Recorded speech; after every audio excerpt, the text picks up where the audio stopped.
ভাবছো তো প্রথমেই খাবার দিয়ে শুরু করছি, ব্যাপারটা কি? আরে বলছি সেদিন ছিল রবিবার আর বাড়িতে হচ্ছিল মাটন, সেটারই চর্বির বড়া ভাজছিল মা। আর এদিকে হচ্ছিল গরম গরম মাটন কষা। তো তারপরে তো আমি স্নান টান করে চলে এলাম, আর এসে দেখি পিসি সবার জন্য বাটিতে বাটিতে মাটন বাড়ছে।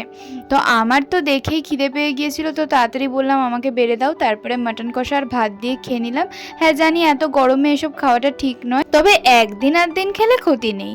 তারপরে একটু ছাদে গিয়েছিলাম, ছাদে দেখো এই গাছটায় কি সুন্দর ফুল ফুটেছে।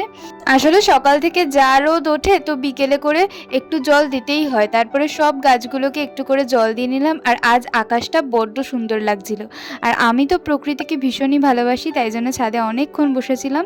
তারপরে বিকেলের দিকে পিসির সাথে একটু বেরিয়েছিলাম, পিসির কিছু কেনার ছিল তো সেটা কিনলো। তারপরে আইসক্রিম কিনে নিয়ে বাড়ি চলে এলাম। এইভাবেই তো আজকের দিনটা কাটালাম। তো চলো টাটা, দেখা হচ্ছে কাল।